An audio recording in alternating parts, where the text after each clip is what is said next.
You don't have to lose sight of your dream. I mean, you have nothing to lose anyway. You ain't got nothing. I came from, nothing.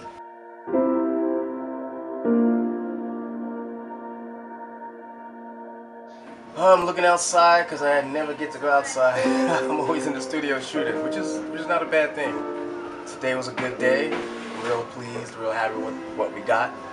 Nice, clean, modern light. I can't wait to do it again.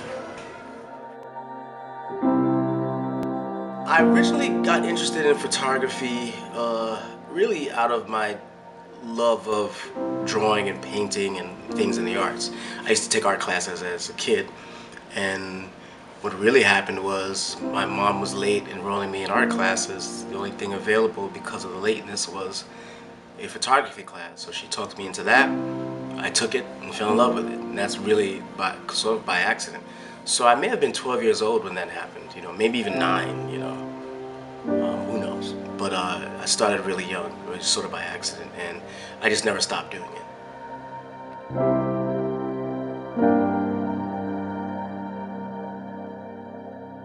There isn't a whole lot of prep because you're always prepping. I mean, I need to wait for this wind machine to come before. Okay, I guess so. But you know what it is, Ken? I've been doing all this other stuff, and this is so stupid that I just ignored it. I might go to the museum in my leisure time. I might look at magazines, go to the movies. Oh, I saw something crazy in a movie where that sound was made. I gotta tell you. This Woody Allen film called Being a Tall Dark Stranger. There's this one scene where this guy. I gotta tell you. Wait, I gotta shoot this. I gotta tell you. Man, getting to you. All that's part of my preparation, taking in visual information. When a certain job comes up, I might have a conference call or a meeting specific to that job. Or I may have to do research based on what I'm shooting. Like, for instance, I did a fashion story once with jeans, and they wanted it to look like old jean ads. So I had to research old Jordache ads. So it all depends. But just like I said earlier, commercial photography can be a 24-hour thing, or a full-time job, a full lifestyle job. So a lot of what I do all day, every day is part of my research. I understand that. But let me just go ahead and I'm gonna make one more phone call on the chair. This client booked a job for on Monday morning, and there are a lot of last minute details that need to be put together. But we're trying to do it over the weekend, and the call time's at 7 in the morning, which means a lot of businesses are closed at that time. So our hands are tied in so many ways on this job. Pushing it to the back burner, that's really what's happening, and that's what's gonna happen again, man, because I have a lot going on. I still have to find these director's chairs. So the last thing I'm gonna do is stop and sign some damn release form for these people. Well, they can call me directly and I'll tell them. Okay, I'll try that. I'll try that.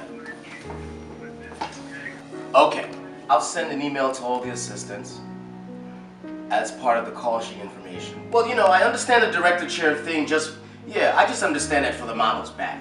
It's funny, it's like I can get upset and complain, but at the end of the day,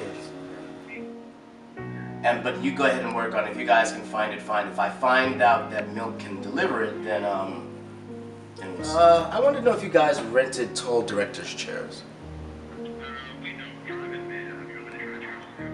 Yes, please.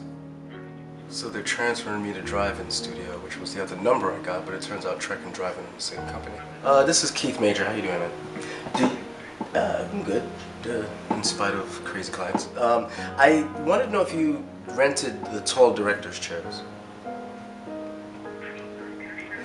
Tall director's chairs, like if you had, the kind they use in hair and makeup. Well, we need them on set at that time, at 7 in the morning. So I'm wondering if you have delivery today, or could I have them picked up in the morning on Monday? Thank you. So I'm gonna have to fill out some paperwork. It's been a hectic day. I'm waiting actually for a delivery for this job that we're shooting on Monday. But then I also have to go look at the location between 4 and 5. Let's hope I get the delivery early enough that I can go see the location.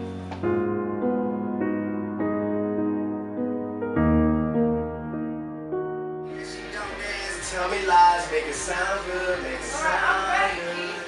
Huh? You ready? Yeah. Let's do it.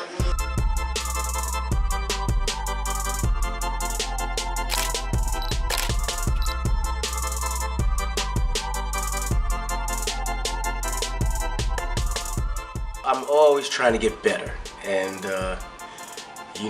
that never ends. There's no end game where that's concerned. There's no finish line in getting better. Hasselblad 503 CM, traditionally a film camera.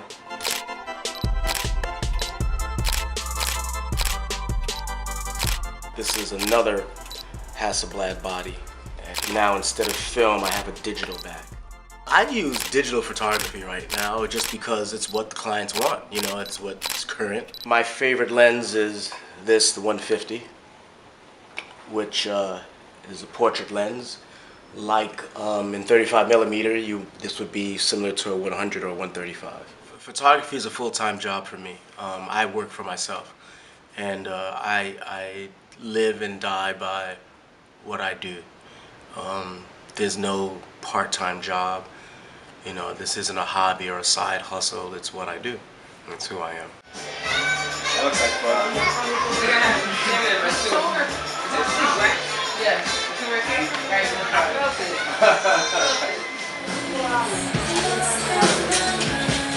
Yeah, and I'm always trying to make my life easier by making more money and having an easier lifestyle because of my work.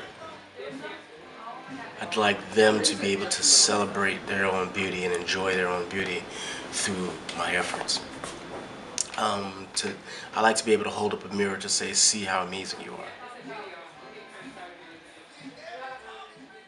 That's nice. When I have, when I have about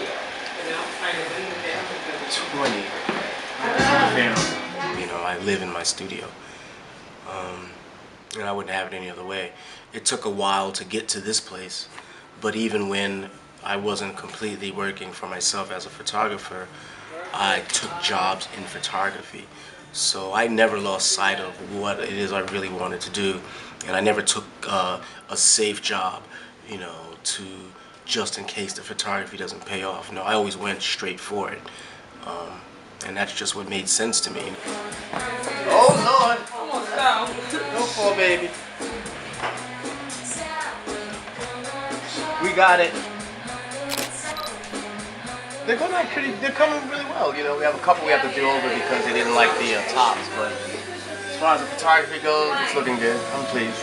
There was a time when I first started, I always started and graduated to better equipment as time went on, but I never let the equipment stop me from working, so I made a lot of strides with equipment that wasn't the A-list equipment.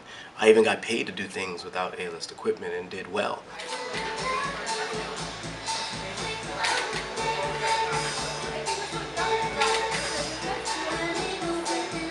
Nice, love that action. I'm curious to see what happens if we're gonna do that. Yeah, I like that. Step to your right a little bit so we catch even more of the fan. Good. Yeah.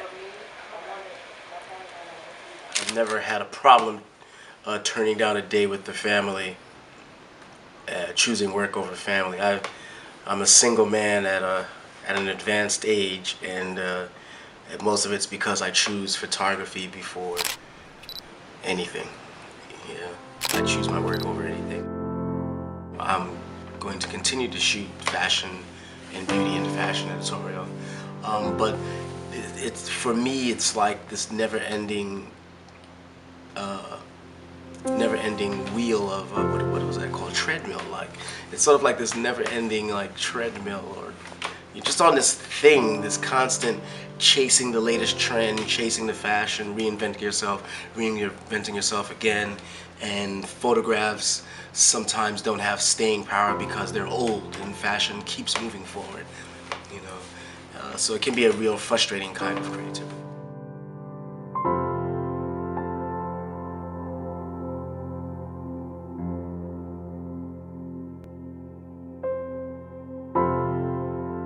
feel like, you know, since I didn't come from having lots of money, there really isn't anything to lose by going for, you know, your dreams.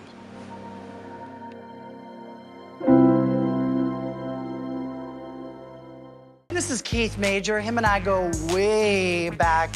Keith is an amazing photographer. He's even shot the cover of Tyra Banks, the ebony cover, and he knows how to give us what? Face. Yes. So let's start with straight on. It's fine that you're questioning yourself. That means that you want to get better and you actually have a place to grow. What I did like about your performance was I had fun with it and I wanted to shoot you more. That's always a really great sign from a photographer. Your skin is great. Photographed really well, took the light well. I really enjoyed photographing you. This shot is fantastic. I want to see more. It's Major. I need to see more. Oh my God, it's Major. Keith Major. I didn't think of that.